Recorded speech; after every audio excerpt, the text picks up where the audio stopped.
السلام علیکم ورحمۃ اللہ وبرکاتہ۔ ناظرین کرام، جامعہ نعیمیہ مراد آباد کے قابل فخر فرزند، برطانیہ کے مشہور عالم دین حضرت علامہ و مولانا مفتی شاہد رضا نعیمی اشرفی، نائب صدر ورلڈ اسلامک مشن یورپ کا 5 ستمبر 2022 کو لندن میں وصال ہو جانا اہل سنت کے لیے ایک عظیم خسارہ ہے۔ اللہ تبارک و تعالیٰ سے دعا ہے کہ انہیں غریق رحمت عطا فرمائے۔ علامہ شاہد رضا اشرفی نعیمی بھاگلپوری جامعہ نعیمیہ سے فراغت کے کچھ سال بعد ہی برطانیہ منتقل ہو گئے تھے اور گزشتہ کئی دہائیوں میں وہیں مقیم تھے۔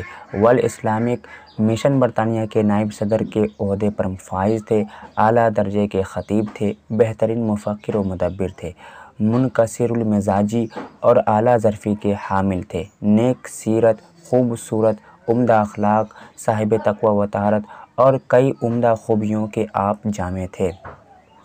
آپ کی ذات سلسلہ اشرفیہ کے لیے قابل فخر تھی۔ جامع اشرف کی اسٹیج پر آپ کی ولولہ انگیز اور رقت آمیز تقریر ہوتی تھی۔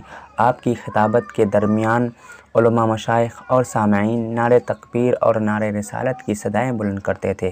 آپ علم دوست ہونے کے ساتھ ساتھ سلسلہ اشرفیہ کے بہت ہی معتمد اور محب بھی تھے۔ علامہ صاحب حضور سرکار کلاں کے چہیتے خلیفہ تھے، حضور شیخ اعظم کے پسندیدہ تھے اور حضور قائد ملت کے مشیر و خیرخواہ تھے۔ آپ کے والد گرامی حضور مفتی حبیب اللہ نعیمی اشرفی کے فتاویٰ کا مجموعہ بنام حبیب الفتاویٰ آپ کے علمی یادگار کارنامہ ہے۔ یقیناً علامہ کے جانے سے اہل سنت، مبلغین اور مفکرین کے بیچ بڑا عظیم خلا پیدا ہوا ہے۔ اللہ تبارک و تعالیٰ سے دعا ہے کہ آپ کی ہر دینی و علمی خدمات کو قبول عطا فرمائے اور آپ کو جنت الفردوس میں جگہ عطا فرمائے اور ہم اہل سنت کو نعم البدل عطا فرمائے۔